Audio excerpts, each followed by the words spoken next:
Founder of Upload VR in 2014. We launched it to bring this technology to as many people as possible and show them the potentials of it. We do events, we write an editorial, and we try to disseminate knowledge to as many people as possible. And I continued on from that into Kaleidoscope, where I traveled all around the world, went to 10 cities in 9 countries in 6 weeks. It was crazy, fast, and crazy amazing, but we were throwing virtual reality events in all these different countries and all these different cultures. And I noticed something as I was along this journey over these 2 years. I noticed that it was these same types of experiences that were bringing out this sort of childhood joy in people when they jumped in and when they got out. And it wasn't games necessarily, it wasn't stories, but it was creation tools. It was things like Tilt Brush. When they got in and they started moving around through space, they just couldn't help but smile. They'd wait 2 hours in line for a 5-minute demo, and then they'd go and talk about that 5-minute demo for a week. And I realized that this is so much different than anything that I've seen in my life. This reaction, this sort of method of creation. It was so unique to me. And so I put myself, over the past few months, through this sort of, I don't know, you can consider it like a VR philosophy boot camp, where all I did for like 3 months was read and write and do VR for like 3 months. And the world didn't know I existed at that time. And I spent probably at least weeks in VR, if you combine all the hours, and something kept coming up to me. So like the same thing kept reappearing, and it was the same topic, and it was the same idea, and what it was language. It was this idea of what a language is to humans and how we came into it. It was this exploration of what it means to tell a story through words or to tell a story through pictures. Like, these are all different forms of communication, but communication is language, and language is thought, and thought is, I don't even know what it is, right? It's just there. So I kept exploring language, and I realized something when it comes to VR. Before my battery, of course, dies. No, it's not the battery dying. It's gonna pop up. Okay. I realized that language is an art, and that art is a language, and both of those are tools. And you might have this image in your head of like that left brain, right brain, how distinctly different they are. Like the language center is the left, and then this creative side is the right. And it's not that binary. I don't think humans are that binary. I think it's much more complicated than that. And I think that we keep saying the word language. You probably heard it in every talk today, like the language of VR, the grammar of VR. Like, why do we keep using this word? Why do we keep going to language? And so I kept exploring it, and I started very early, right?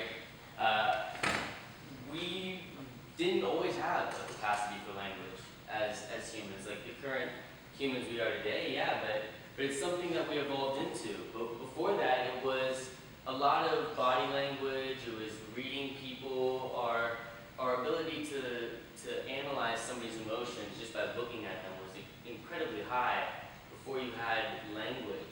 And it was because it was a life or death situation, you know? If you couldn't read the person next to you's body gestures, it could mean death for you. So that's why we evolved into this capacity for language, why we are these social beings. It's something that took a lot of time, right? And you can even see the shape of the brain changing as we go. That front side of your brain starts getting a little bigger, right? And that's when our language started coming in. It's like 30,000 to 100,000 years ago that we developed this capacity for language. And that was another point for me, where I was realizing we existed before language. We evolved into language. And language, this ability to make noises and have you understand this sort of universal grammar, syntax, this is something that is relatively new for, if you look at the history of the world or the universe, It's a blip in time with 100,000 years. And we're just now starting to reach a point where we're getting into new forms of language. And that's really, really interesting to me. What that implies to me is something much bigger than just like a tech shift. It's a humanity shift. It's huge. And so there's this definition of language that's given by Google. It's a method of human communication. Well, that makes sense, right? We talk to each other. We use language to communicate. It's a system. It's something that is bound by a country or a region. Well, that makes sense too, right? Like, we have so many diverse languages. Why is that? Well, let's explore. But it's also a system of symbols. So, like, you write Python or you write JavaScript.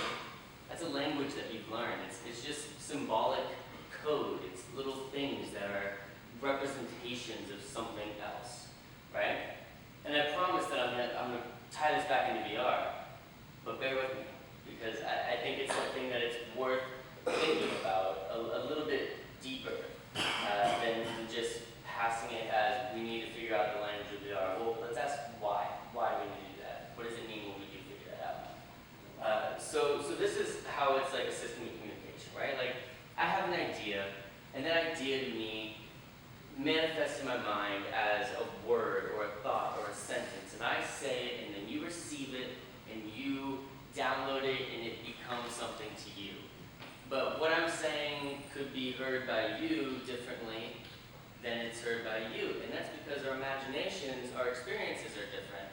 When I say, bloody, one person might think of a brutal murder scene, another person might think of a doctor's room, another person might think of like a rare steak.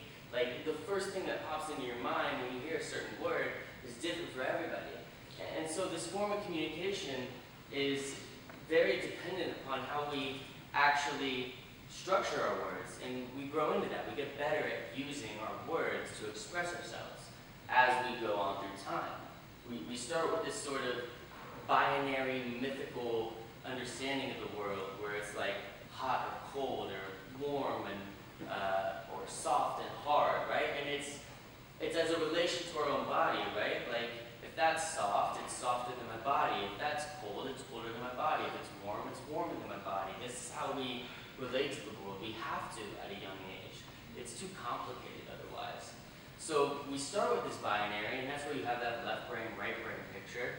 But it's not that easy, because we grow into more abstract uses of language, irony and sarcasm and metaphors and all these things that we use to get points across. We see like a beautiful person walking down the street, we say, ooh, they're hot, right? But that is maybe false. Like, maybe physically they're actually cold, like maybe they're chilly.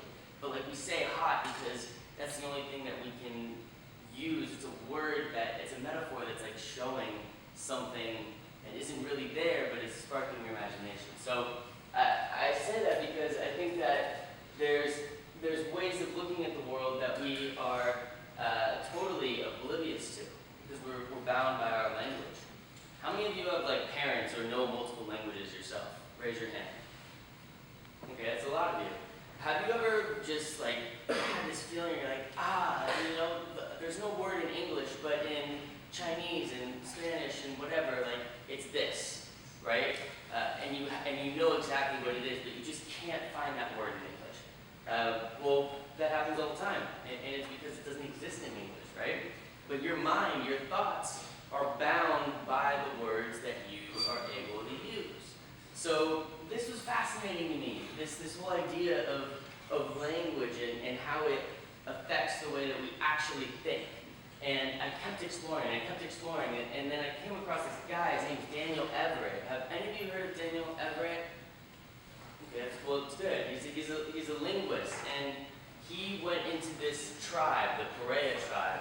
And the Parea tribe was stumping linguists for forever, and they couldn't find a syntax. They couldn't find like a grammar that made sense, that was comprehensible. And what he discovered is that they were trying to attach it to an idea of a world that didn't exist for the Parea tribe. Parea tribe has no words for color. They have no words for numbers. They have no words that signify past or future tense. Everything in their language is only in the moment. There's no abstract distinguishing words for things light or dark. It's just light or dark. When someone dies, it's like there's no sorrow, there's no nothing. They just get buried, they go on with their lives, there's no grief, and this is really weird. But the reason why is their culture, the way that they needed to adapt to survive, they didn't need those things. They just needed to figure out what is the thing right now that is about to either eat me, or I need to go and kill, or I need to go and be with. Like, it was only about the moment. So their language was fundamentally different. Their thoughts, the way their minds work, fundamentally different. And then here's some other languages, right? How many of you know any of those languages? HTML, or you write code, or let's just say Photoshop. Let's consider that a language. It's not something that that has symbols, but it has different inputs that you can put in, and something comes out, right? It's a language. And all these things have outputs, and that output it's a form of art. And so that's where it got very interesting to me with VR, is how is language contributing to how we create and understand the world within VR. And maybe VR is more than a medium, but it's actually more like us. It's evolving into this more human-centered way of understanding the world. So language, in my definition, it's a tool. It's a tool for thought. It's a tool for understanding our imaginations. It's the structure by which really everything in our realities exists. And a fun little exercise to play with is this is Kiki and Blubra. And which one do you think is Kiki? Just think about it. Yeah, that one's Kiki, isn't it? Like, it has to be Kiki. Like, there's no other way that is Kiki. It just doesn't make sense to you, right? And what's interesting is 95% of people, no matter what culture they're in, know that that's Kiki. Why? Well, I mean, 3-year-olds who can't even read, they know it's Kiki. And it's because sound, language, it has a form in our minds. Like, it has a shape, it has a texture. It's something more than just the word. It goes beyond that. And that is a beautiful thing. Like, the fact that we can communicate through imagery, right? And yes, words, but the idea goes beyond the word. It symbolizes something bigger. And so that brings me to art. Like, that's a great example of how our language is so embedded in us, in our brain matter. It's something that evolved in our brain matter that no matter where we are, like, we still know that's Kiki, right? And art is an expression of our creativity. It's an expression of our imagination. If language is the tool for communicating what's in our imagination, well, art is a physical manifestation of it. It's the way that we actually express what's going on internally when words can't seem to find all of the answers to it. And how many people have ever seen a piece of art and you're like, oh, it spoke to me, right? Like, oh, that art, it just speaks to me. Well, it's because it actually is. It's just in a different language. It's something that is a little bit out of the ordinary for our more left-sided brain oriented culture. Like, we do want to express ourselves through art. The problem is that the languages are really hard to learn when it comes to expressing art. This is famous Starry Night, and this was done on oil and canvas. And that's not an easy medium necessarily. It's natural, but there's not much flexibility. It's not malleable like our words are. I can't make up a new, brush stroke or color. It's just not like it's there, right? But the fact that you're still able to create so much beauty with it is amazing. And then here's an evolution of art when more technologies. So this is made in like Photoshop or Adobe Suite. This is by Android Jones, and it's very metaphysical, very hippie, very trippy. But you couldn't do this on oil and canvas. Like, you needed a new tool. You needed a new piece of technology, a new way of expressing, really a new language for you to work with in order to create something like this. And then you have this.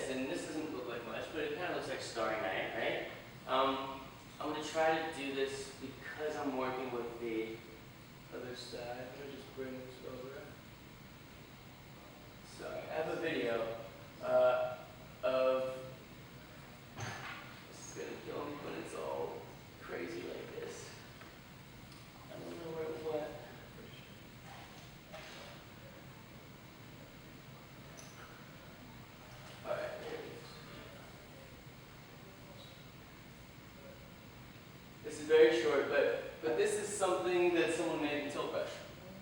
It's Starry Night, but let me play the game. It's a little short. The difference is that it has dimension, right? I can move through it. I can go jump into that. And now I'll try to somehow move back into the vegetation.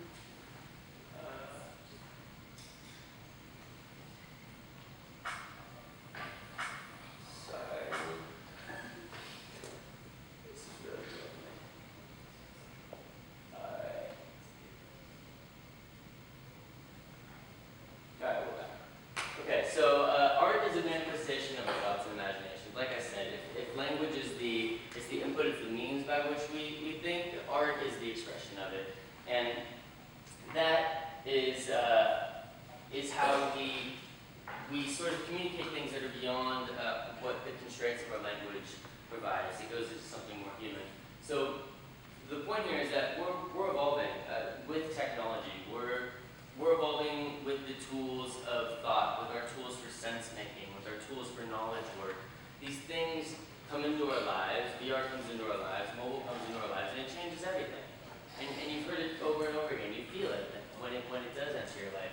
And I think that every single time we're evolving, we're getting closer and closer and closer with technology towards that human understanding that we so desperately crave. Right? We don't want to have to learn how to use technology. We just want to do it. We don't want to learn how to do anything. We just want to be able to do what we want. We want to manifest our imaginations at the speed of thought. There shouldn't be a learning curve. Every learning curve that there is, it kind of puts a damper. It puts a cap on the amount of richness that we can get from people who maybe don't have access to a computer or something that you would have access to here at Berkeley, right? And the reason why this is all possible, the reason why we're able to understand so deeply is because of the medium, right? The medium itself provides the means by which we can understand the world around us. So if the medium is our mind, and that tool for understanding our mind is language, well, if VR is a medium like our mind, and our tool for understanding that is Tilt Brush, it's Oculus Medium, it's Quill, it's Mind Show, it's these tools of expression, well then what does that make these tools? I think it makes them more than just a tool. I think it makes them something closer to a language. And the reason why they're so powerful is because as humans we understand the world in different ways. We understand it with our eyes, visually, orally, with our ears, tactically, right? We understand it kinesthetically. I can move, I can dance, I hear music. Sometimes I can't help but move, right? It's your body's kinesthetic understanding of that song. We also understand it spatially, three-dimensionally. And with technology so far, we've kind of been blocked off. We haven't had access to all these modes of understanding. It's been sort of something that we've had to work with. Yeah, we have phones and we figure them out and they're great, but we're working with them. They're not working for us. A lot of times we're constantly just trying to make them better, and it's because we're lacking these modes of understanding. Tactile, maybe you can say with the phone, that's why it's yellow. It's maybe that swipe is enough, but maybe not. But you definitely don't have any sort of kinesthetic understanding on mobile or the web. You can't move through it, right? And definitely not spatial, because it's not a 3D medium. It's 2D. You're flat, so you can't think spatially with it. But with VR, what they are, we have all of them. We can move through it. I can feel things. I have agency over my hands. I have the ability to hear things not just through a speaker, but actually 360 all around me, like I do in the real world. And this is what makes it special. It's not that the medium is just immersive and we can feel presence. There's a lot of buzzwords that go on in this industry.